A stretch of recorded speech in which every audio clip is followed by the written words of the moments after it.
U ime Oca i Sina i Duha Svetoga. Amen. Gospodine moj i Bože moj, čvrsto vjerujem da si ovdje prisutan, da me vidiš, da me čuješ. Smjerno ti se klanjam. Molim te za oproštenje mojih grijeha i za milost da ovo vrijeme molitve održim tako da mi donese plod. Marijo, moja prečista majko, Sveti Josipe, moj oče i gospodaru, moj anđele čuvaru, zagovarajte me.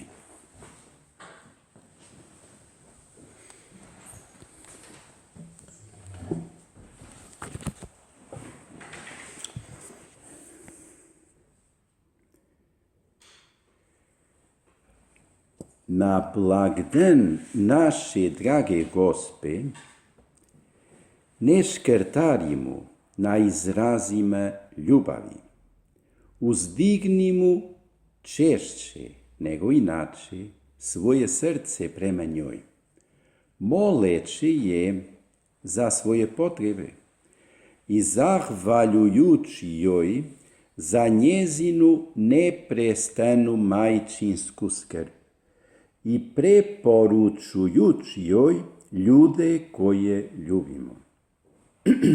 Ako se pak zaista želimo ponašati kao dobra djeca, onda će nam svi dani biti jednako podesni da svojoj majci izrazimo ljubav. Kao što su to i svi dani za one osobe koje se zaista vole. Tako je napisao Sveti Rozemarije i mi možemo ovako početi našu molitvu na blagdan Majke Božje Bistričke. To je jedna snažna pobožnost u hrvatskom narodu.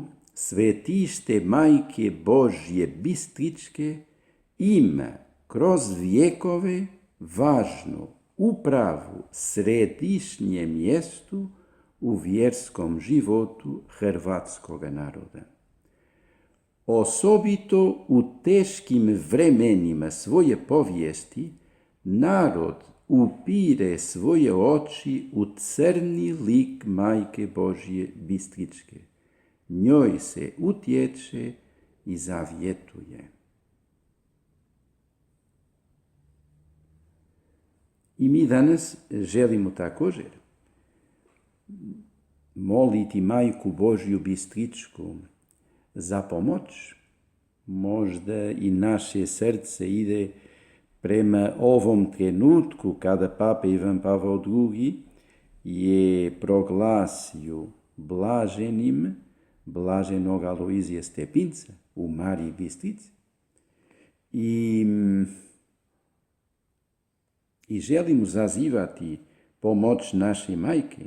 Crkva ovako moli: Bože, ti si našem kršćanskom narodu dao blaženu djevicu, Mariju, za majku i kraljicu. Iskusili smo moć njezina majčinskoga zagovora. Daj da nas svojim primjerom i molitvama trajno vodi k tebi.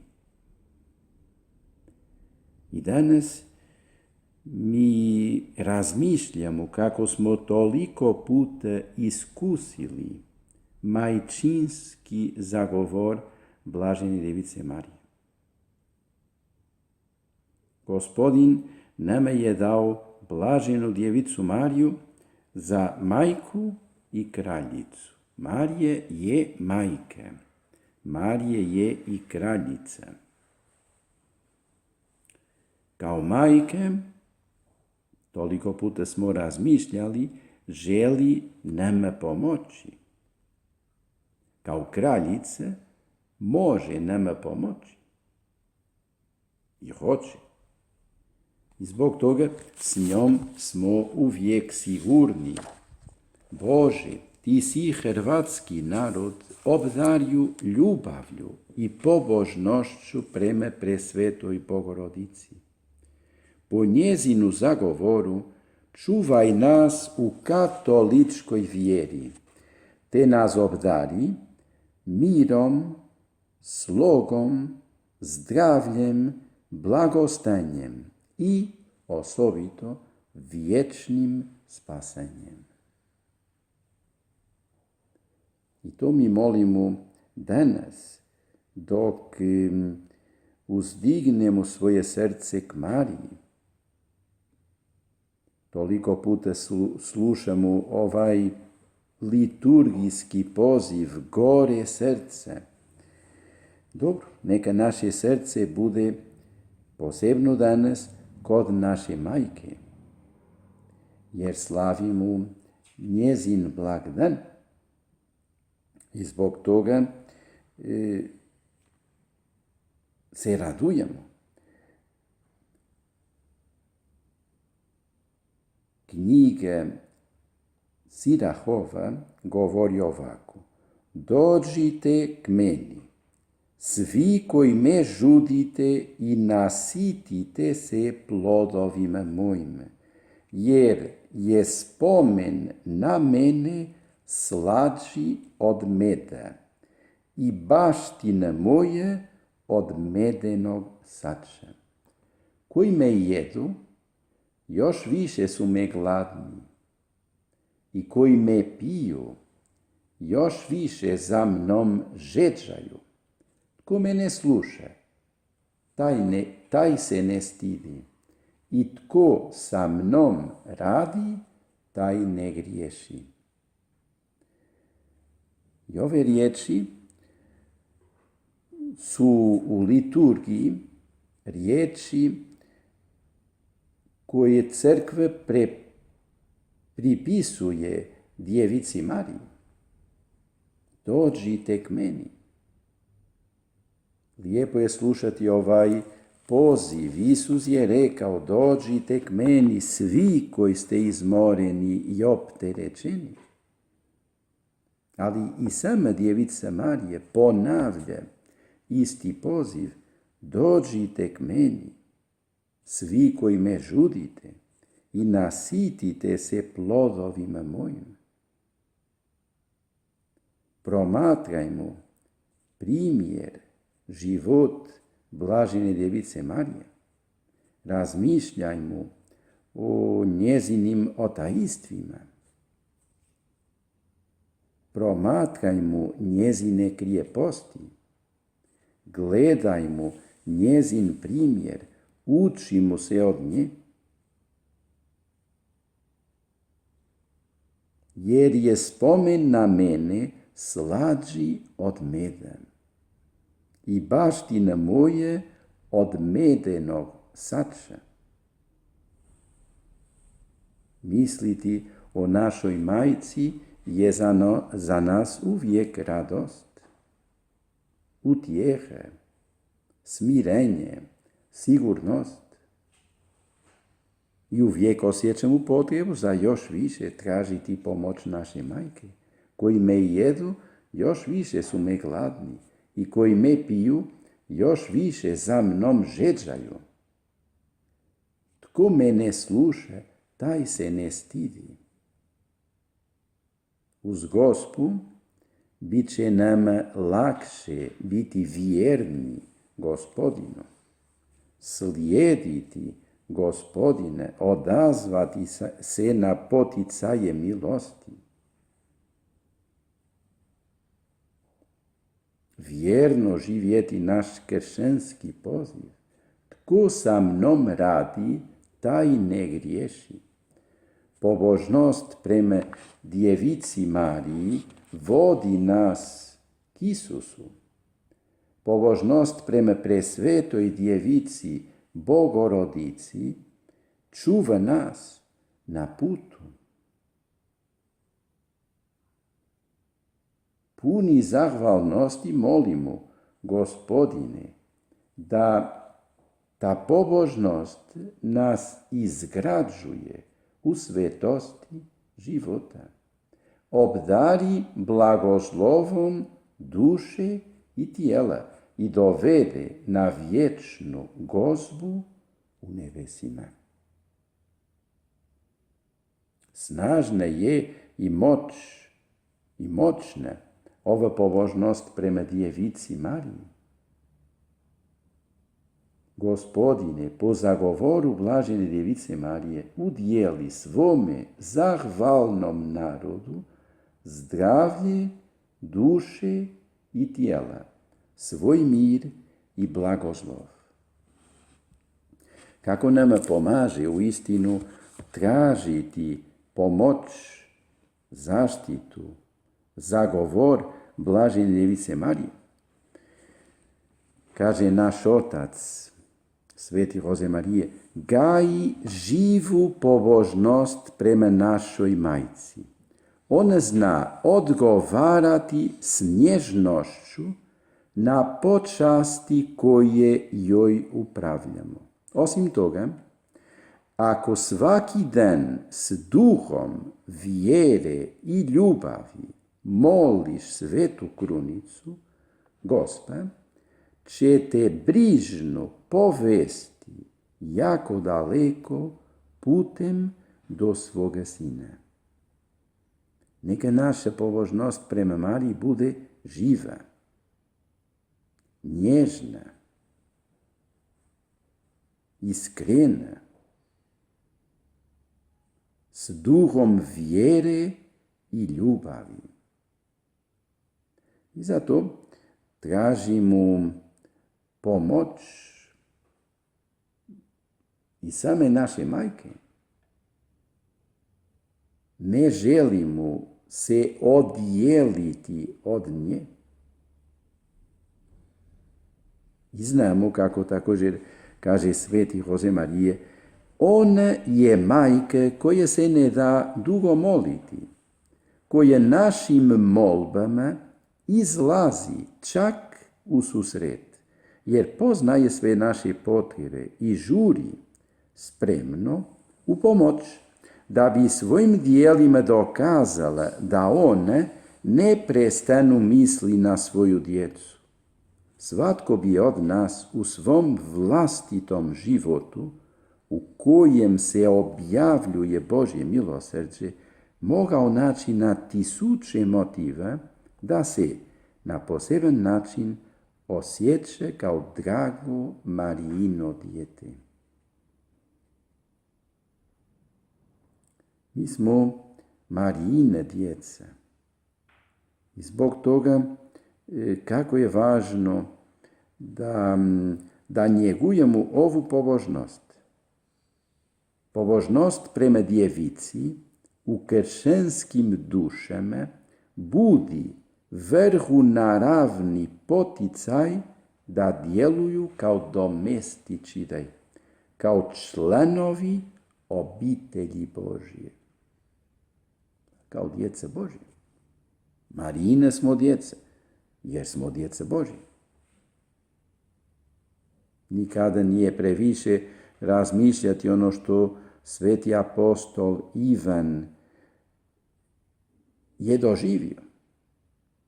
Jer uvjeren sam da je Ivan, mladi apostol, ostao uz Krista na križu jer ga je privukla majka. Puno može ljubav Gospe. Neka naša majka zagovara nas. Neka naša majka nam pomogne. Majko naša, nado naša, kako smo sigurni, priljubljeni, uzete, pa makar se sve klimalo. Kako smo sigurni, priljubljeni, uzete. Ali to je naš trud i to treba biti naša borba. Obrati se djevici, majci, kćeri, zaručnici Božjoj, majci našoj i moli da ti zadobije od presvetog trojstva više milosti. Milost vjere, nade, ljubavi, skrušenosti. Pa kad ti se učini da puše jak vjetar u tvom životu, suh, koji može usahnuti cvjetove duše, tvoji ne bi usahli, niti tvoje braće. Obrati se djevici. To je naša želja. Pa i danas, konkretno. Danas posebno osjećamo radost jer slavimo jedan blagdan naše majke. Nisi sam, ni ti, ni ja ne možemo ostati sami. Pogotovo ako idemo Isusu preko Marije. Jer je jedna majka koja nas nikada neće ostaviti. Kako je važno ovo što crkva danas moli, mi smo iskusili moć njezina majčinskoga zagovora. To je ista molitva koju crkva moli na početku svake godine, na blagdan Svete Marije Bogorodice. Iskusili smo moć zagovora Blažene Device Marije. Nemojmo zaboraviti kako Marija je uistinu jedna dobra majka. Bezgrešna djevice. Znam dobro da sam bijedni siromah, koji ne čini drugo, nego svaki dan uvećava broj svojih grijeha. Tako, rekao si mi neki dan, razgovaraš s našom majkom i savjetovao sam ti sa sigurnošću da moliš Svetu Krunicu. Blažena monotonije zdravo Marije, koje pročišćuje monotoniju tvojih grijeha.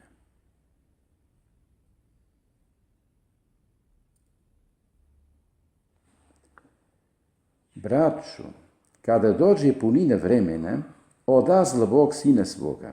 Od žene bi rođen, zakonu podložen, da podložnike zakona otkupi te primimo po sinstvu. A budući da ste sinovi, odazla Bogu srce vaše duha Sina svoga, koji kliče, Aba, Oče.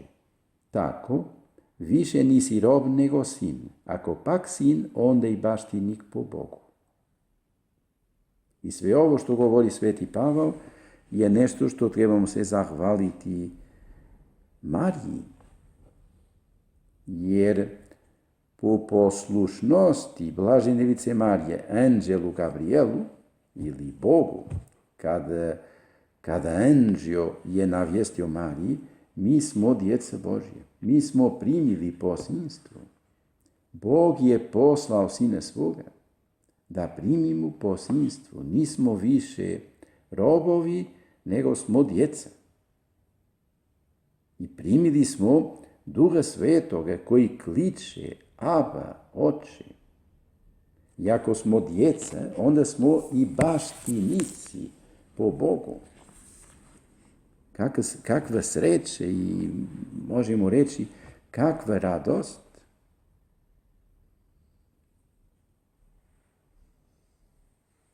Gospodin je baština moja. Ti u ruci držiš moju sudbinu. Molimo Gospu, kako molimo toliko puta Sveta Mariju, Majko Božje. Moli za nas griješnike, sada i na času smrti naše. Amen. Naše nas, draga Gospa, uči kako da se ophodimo s Isusom, kako da ga spoznamo i kako da ga svakoga dana ponovno pronađemo. ali naročito za vrijeme uzvišenog trenutka svete mise, kad se sjedinjuju vrijeme i vječnost.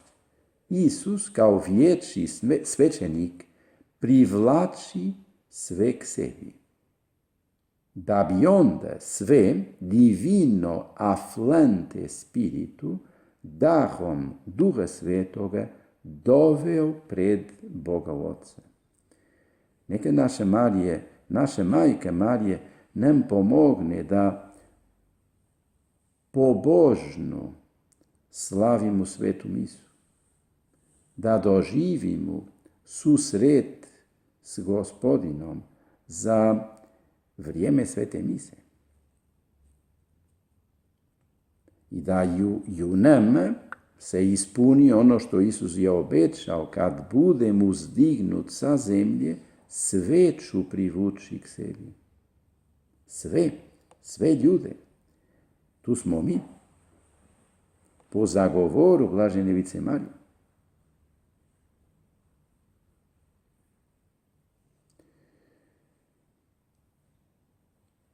Razgovaraj s Majkom Božjom i povjeri joj, Gospod, da bih živio ideal koji je Bog posadio u moje srce, moram letjeti visoko, jako visoko. Nije dovoljno odmaći se uz božensku pomoć od stvari ovoga svijeta, jer znaš da su prah. Još više, kad bi od cijelog svemira napravio hrpu pod svojim nogama da budeš bliže Kristu, ne bi dostajalo. Moraš letjeti bez ikakvog oslonca ovdje dolje, pozoran na glas i dašak duha. Ali, kažeš mi, moje su se krila skorila. Dugogodišnje blato, prljavština, lijepe se. A ja zahtijevam, uteci se djevici. Majko moja, ponavlja joj, jedva sam uspio uzletjeti. Zemlje me privlači kao prokleta nevolja. Majko moja, ti možeš učiniti da se moje duše vine u odlučen i slavni let prema konačnom cilju, srcu Božjem. Imaj povjerenje, jer ona te sluša. Tako je sveti Roze Marije napisao u Kovačnici, broj 994. I lijepa je molitva ili lijepi poticaj za nas. Molim Majku Božju, neka zna, neka nam se nasmiješi i nasmiješit će se. I osim toga, nagradit će ovdje na zemlji našu velikodušnost s 1000:1. 1000:1 molim. Neka Marija intervenira u našem životu kako je intervenirala u Kani Galilejskoj. Znamo kako Marija je primijetila u Kani da ti mladenci, da ta mlada nova obitelj će trpjeti neku nevolju. Vina nemaju, je ona rekla Isusu. I kada Isus je odgovorio, ženo, što ja imam s tobom, još nije došao moj čas. Marija je jednostavno rekla poslužiteljima, što god vam rekne, učinite. I u Kani Galilejskoj Isus je učinio prvo znamenje i objavio svoju slavu, te povjerovaše u njega njegovi učenici. Kada meditiramo o ovom otajstvu, svadba u Kani, razmišljamo kako bila je ondje Isusova majka. I zbog toga sve se promijenilo na bolje. Kada ne bi bila Marija, dobro, ti ljudi bi sigurno doživjeli neko razočaranje ili neku tugu. Ipak su doživjeli veliku radost. I možda nisu odmah znali što se događa, ali kasnije su.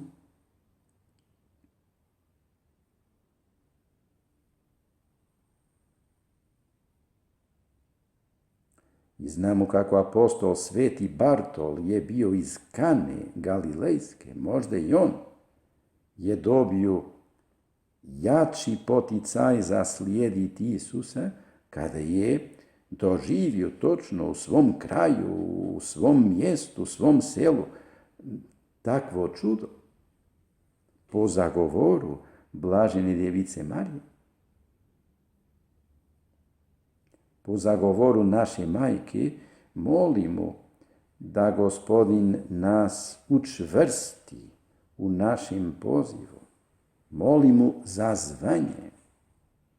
Marija je intervenirala da apostoli odluče slijediti Isusa s oduševljenjem. Apostoli su već bili pozvani, već su vjerovali u Isuse, već su slijedili Isuse, ali u tom trenutku u Kani Galilejskoj dogodilo se veliko čudo. I apostoli, učenici su povjerovali u Isusa.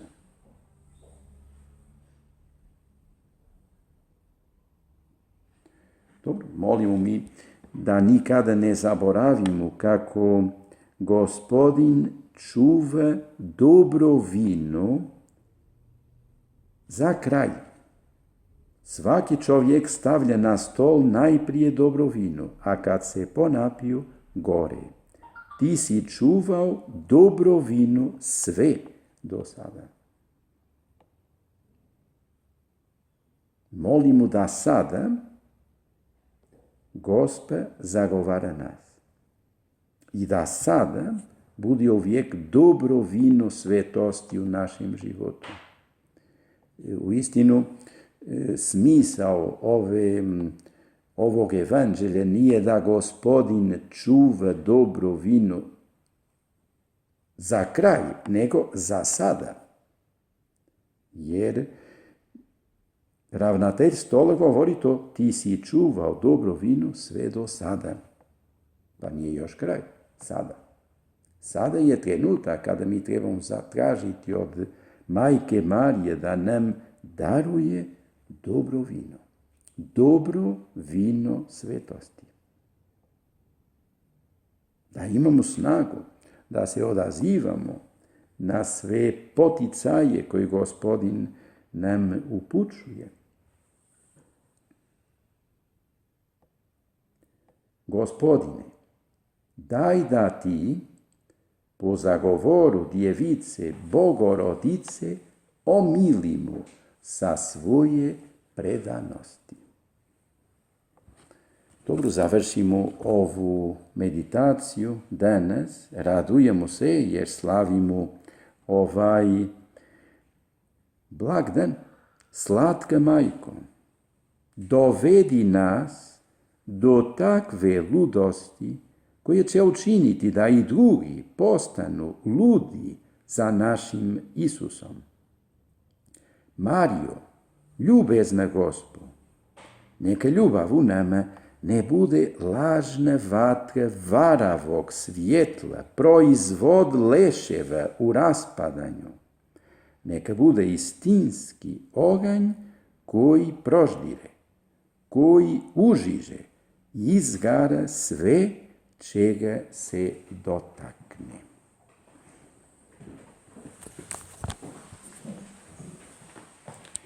Zahvaljujem ti, Bože moj, za sve dobre odluke, poticaje i nadahnuće koje si mi dao u ovom razmatranju. Molim te za tvoju pomoć da ih ostvarim.